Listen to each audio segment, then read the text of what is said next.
Hello and welcome to SaaS Marketing Insights, the show where we ask SaaS founders, CEOs, marketers and investors about the lessons they've learned in their quest to grow their companies. My name is Paul Stevenson and I'm founder and CEO of SaaS marketing agency 47 Insights. On today's show, I have an interview with Annabel Youens, co-founder and CMO at Appreciation Engine. Hope you enjoy it.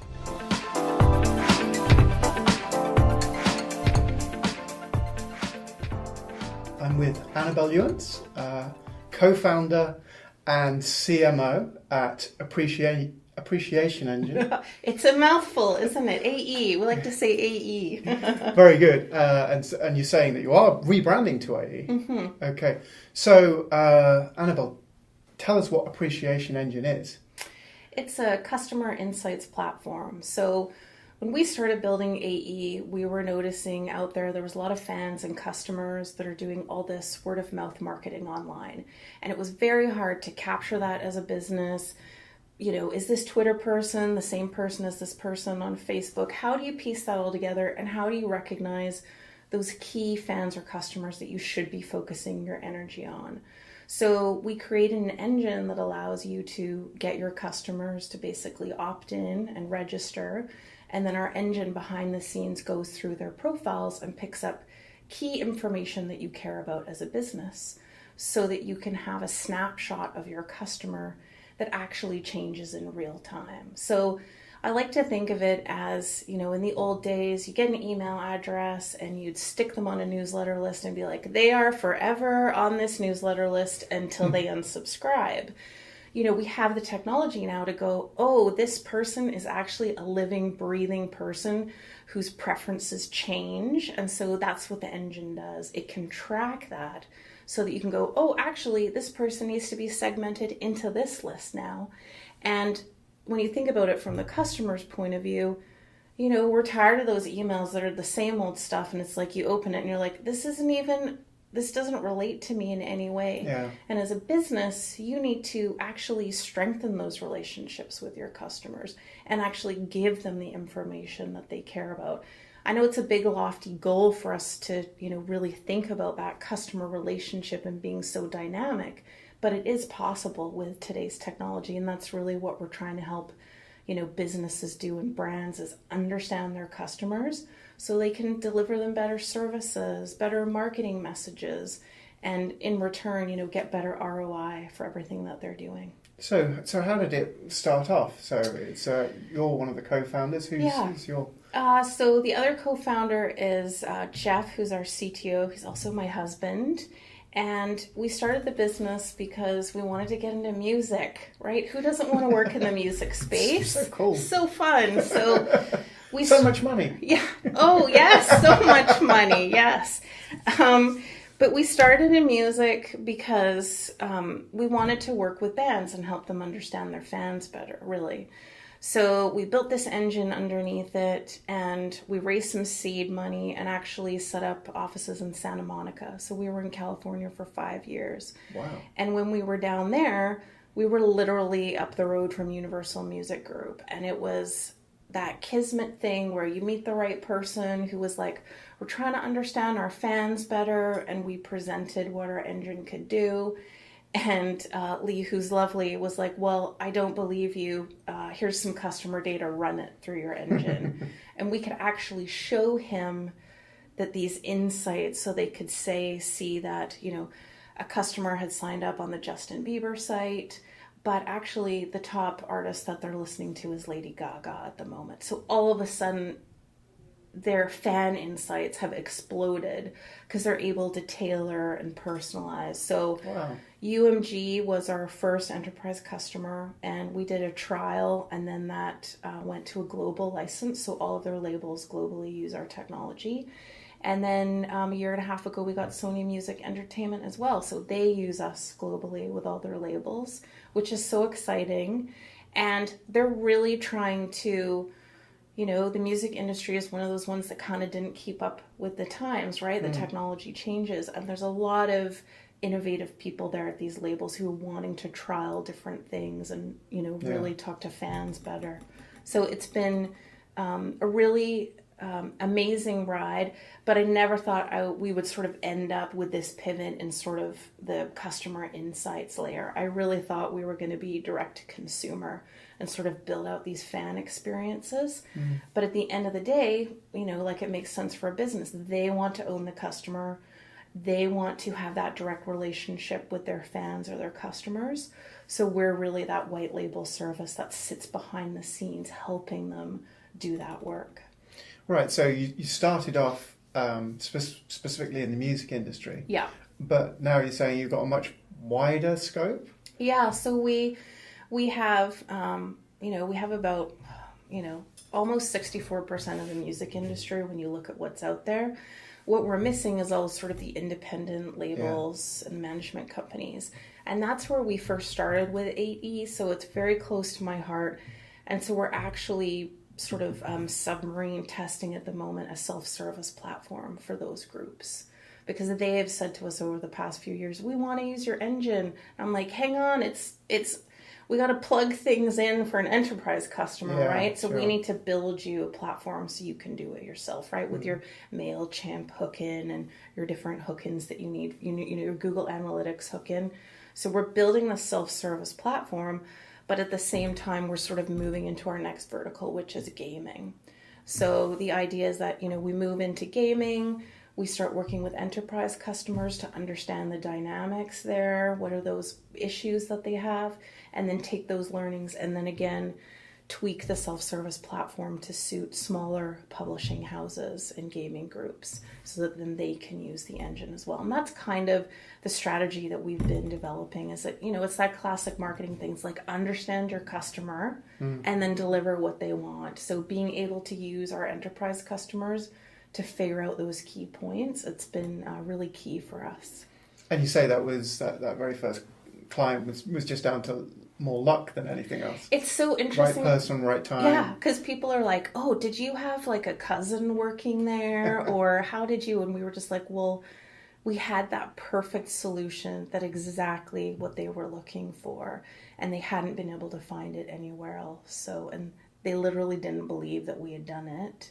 And then we said, here it is. And they were like, whoa, you did do it. Because it's a very complicated algorithm that's running underneath, listening to all these social networks and streaming services in real time. And then it filters that data. So, UMG doesn't care what you ate for breakfast when you Instagram that, because I'm sure you do that, right? Yeah. Of course.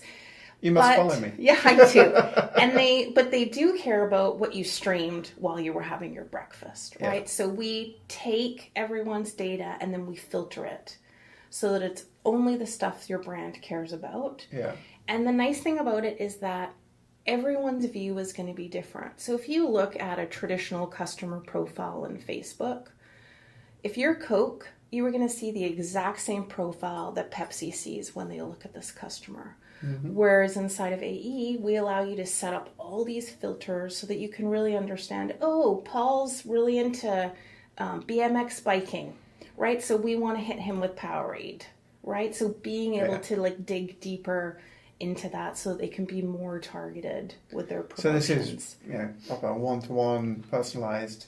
At scale, yes, exactly. Wow. That's very powerful stuff. Yeah, it is. It's really exciting. And I think, as marketers, we're always trying to segment and improve and precision target, but there's so much data at the moment, right? And it's like, oh, another tool. And I think part of the struggle with marketing our platform is by saying, this data is actually, it's something you can do things with. You will improve your open rates on your email newsletters. You are going to spend less money on advertising because it's far more targeted and precise, right? You're going to get higher click-throughs.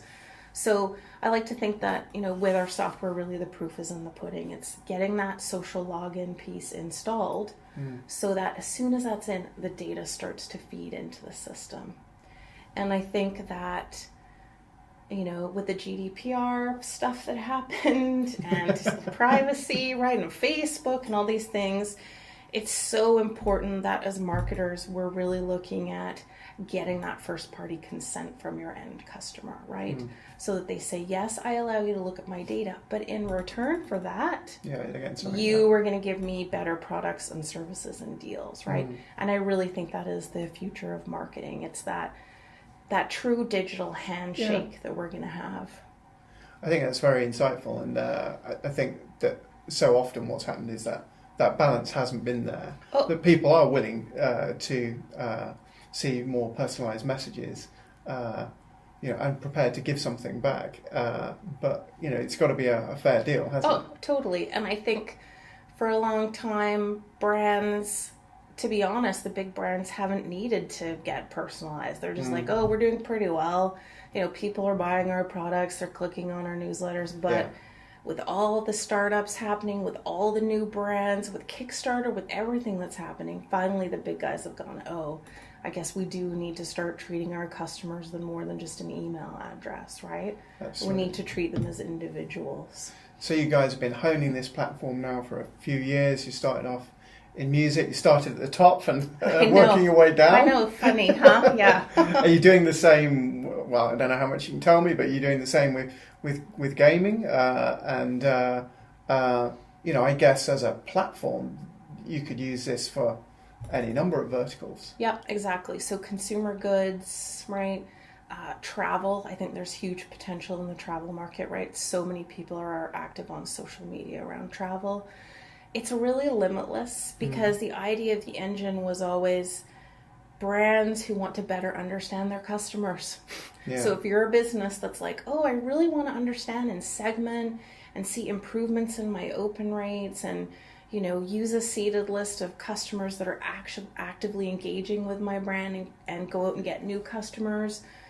Those are the people. And I have to say, it's probably, our system is really targeted at marketers who are already doing quite sophisticated work, right? And they're going, there just has to be a better way of doing this. Yeah, like, what can I further do to fine tune what I'm actively doing?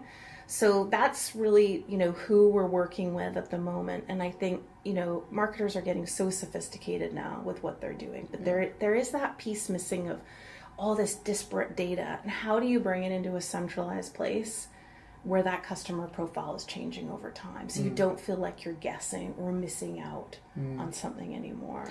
So all of those examples you gave were really good, really strong B2C markets. Yeah. Do you think it could work in B2B? That's a good question. Maybe the sources of information are a bit different. Maybe it's LinkedIn feed or whatever. Yes, well, we can definitely pick up LinkedIn, definitely. It certainly could work in that area. We haven't really experimented with that, but I don't see why not. The engine is really built. That's another thing about our engine is that we'll pull in customer data from wherever, whether it's a social network, whether it's Google Analytics, whether it's your own internal CRM system you have, or they're just data feeds to you. Exactly. Yeah. And so anything can come into the engine, then we filter, process, and produce these insights so then we can push that data anywhere you need it to go, whether it's to Salesforce, whether it's to MailChimp, whether it's to your ad serving platform, whatever it is. So And for us, it's really future-proofing as well, right? Because, we remember before there was Facebook, right? And one day there will no longer be a Facebook, right? So all those other things that are going to happen, just making sure that our engine can consume all those pieces of information. Yeah, kind of future-proofed. Exactly, yeah. Exactly. Do you have a MySpace feed? Yeah, totally. Yep, what was his name? The first MySpace, Tom. Good old Tom. Remember, he'd be your first friend on MySpace. Yeah, but I think it's an important thing for marketers to really think about, right? Is that all these platforms are there, and quite often you're literally giving your customers to Facebook when you're using Facebook login, right? Or vice versa. Yeah. They get access to all of that data, and then they're just giving you a tiny slice of what they want to show you. And that is one of the things that I want marketers to be able to do, is to take their customer data back and say, you know what, we're going to use your tool, Facebook, and we're going to give you money and you're going to make us happy. That's good. But I want to own my customers, right? I want to have a centralized database so that I can decide what I want to do with all my data. So in terms of, creating an appreciation engine, it sounds amazing. So how many people involved in the business now? That's a really good question. So we have a core team of 6 at the moment here. Then we have support partners who are actually based in the UK, and they help us with our 24/7 support because, those are labels all over the world. Mm-hmm. We also have a couple of people down in California that also support us. But, we moved back to Victoria 2 years ago. And it's probably one of the best decisions we've made because I really believe that if you are happy with your personal life and what's happened, there was an election going on down in the States. I might have heard about that. Yeah, and we were like, should we leave? We're on TN visas, right? So coming back here has been amazing because, it's been 15 years since I'd lived in Victoria, and the tech scene has just really exploded here. And it's been so welcoming in the tech community because, we were right there at Silicon Beach, as it's called, right? And people are very aggressive and not very collaborative. Mm-hmm. Whereas Canadians, not to a fault, I think it's just how we are, but we're far more collaborative and want to help other companies succeed. And we just didn't get that sense of community in Santa Monica, right? Even though we were right in the WeWork offices. It's a lot more dog eat dog down there. Oh, yeah. And they're just they're literally like it is in the movies. They're raising money on a napkin, right? And then we'd have guys working next to us. And I'm like, do they do any work in that office? All they're doing is playing video games and drinking beer. So it's been so different to come back here and just, so amazing. That's not to say that people don't play video games and drink beer here. Yeah, but we do it after Friday at 4:00, right? Yeah. Not Monday morning at 10. But I think you're right. I mean, I can't vouch for anywhere else in Canada because I haven't sort of worked in any other tech community. But what I think Victoria has, just interacting with companies here, is it seems to be kind of right size, Goldilocks size. Yeah. It's not so big that people fly off all different angles or whatever. It's just the right size so that people feel that they can talk to each other and collaborate and ask someone's opinion. Yeah. Because they're just around the corner or whatever. So yeah. I think that's one of the really neat things about being here. Whether it's the same in, say, Vancouver or Toronto or Montreal or whatever, I have no idea. Yeah. So in terms of sort of marketing insights, yes. The marketing insight, my big takeaway at the moment is just go straight to the top. Gotcha. Yeah, that's the easy way. It'll only take you 4 years, but yeah. But did you guys gain any insights? In terms of, did you do any marketing other than just, by the sounds of it, some very fortunate networking? Yeah. I was really thinking about this, and the thing I kind of realized is that when we signed with Universal, we were like, oh, awesome, we're in the enterprise space now, we're going to play with the big boys, and, we modeled our brand and our website after our competitors in the space, and our competitors are crazy well-funded, they are huge organizations, and we thought to play in that space, we had to look and sound like those guys. Yeah. And when we moved back to Victoria, my gut the whole time had been telling me this is not right for us. And you're living a lie. Yeah, totally. It felt like that, right? Because you're always like, live your brand and your values, and you need to be authentic. And we rebranded about a year and a half ago. We totally changed our site. And as one of my team said to me, our competitors look like a corporate bank, and they do, right? That's what it's like. In the enterprise space, it's all about, your case studies. Super serious, fill in this 20-page lead form thing, right, to get your document. And we really decided that that's not who we are. It's not how we wanted to run our business. That's not, we're so different when we go into an enterprise company. They're like, oh, there aren't 20 layers of people. And yes, we have real people. Processes. Exactly, right? And that to me has been my biggest learning about marketing our business. It is just be yourself.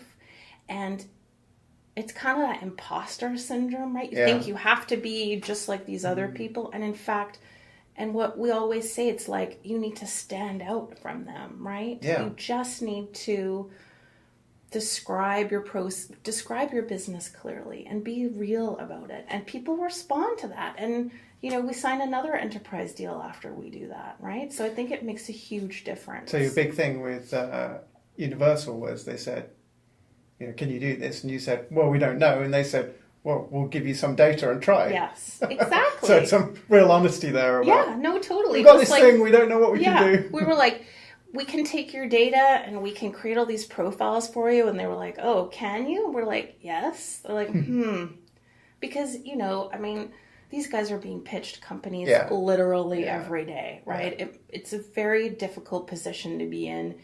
And it's hard to get in there. But I really think if you're getting into the enterprise space, the proof is in the pudding. You actually need to develop that relationship so they will give you a tiny bit of whatever you need to actually show the value of your system.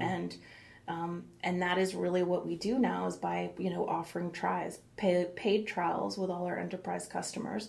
But they want to see, right? Yeah. Because there's a lot of smoke and mirrors in our profession, right? A lot. Yeah. And I think that's a real detriment, right, for all sort of SaaS products. But it's you have to cut through that, and that's showing what you can actually do. That's great. So here's a thing I was just thinking about that I'm curious about. So working with your husband, your better half. Yes. Building this business together. That sounds quite stressful. Yes. How do you guys manage it so that you're just not talking about the business 24/7, or maybe you are? Yeah. And what do you do to make sure that at the end of the day, you still have a relationship that's not about the business? Yes, I get this question a lot.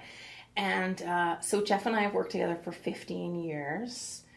And I would say for the first 7 years, when we stepped in the door, or when we used to work out of our house, right, when it was like 7, and I'm like, the work day is over, and I would say, that's it, we're not allowed to talk about work anymore, right? I need a separation from work and home. And that did not work. In fact, it probably caused more problems because Jeff is always germinating something, right? Yeah. And it's his subconscious just ticking away. It is. And he wants to be able to talk about those things. Yeah. And so once I lifted my ban... The curfew. Yeah, totally. it made a huge difference, right? And, to be honest, sometimes I'll be like, it's Sunday at 3:00. Could we not talk about this right now? Could we talk about it tomorrow morning? But I am a lot more open about that. It's a huge part of our lives, and you can't really separate it from what we do. So, but it's much harder to do, get that work-life balance and, anyone in a normal situation. Not that you're in an abnormal situation. No. It's a very common situation. But in such a situation as that, which is a situation that I've been in as well. So, I know exactly what it's like, yes. which is, and everybody manages it differently. Yeah. I think the other thing that I've really realized is that we had a startup, and then we had a kid, and we still have a startup and a kid. And I didn't realize, of course, right, it's going to have a huge impact on your life, but it's really made me realize that there's more important things some days than the business, right? Yeah. It does give you that perspective. Yeah. And I didn't really expect that to happen with the business side, right? And it really allows me to sometimes just step back and be like, whoa, we need to chill out about whatever we're discussing because there's other stuff we need to be doing, right? There's more important things. So that's actually been a huge... they say kids teach you lessons. Well, there was my first one, like right away, right? It's like, we're not saving lives with our technology, but we are helping people do their work more efficiently. That sounds great. Thank you very much. Yeah, sure. Really enjoyed talking to you. Yeah, you too, Paul. Thank you.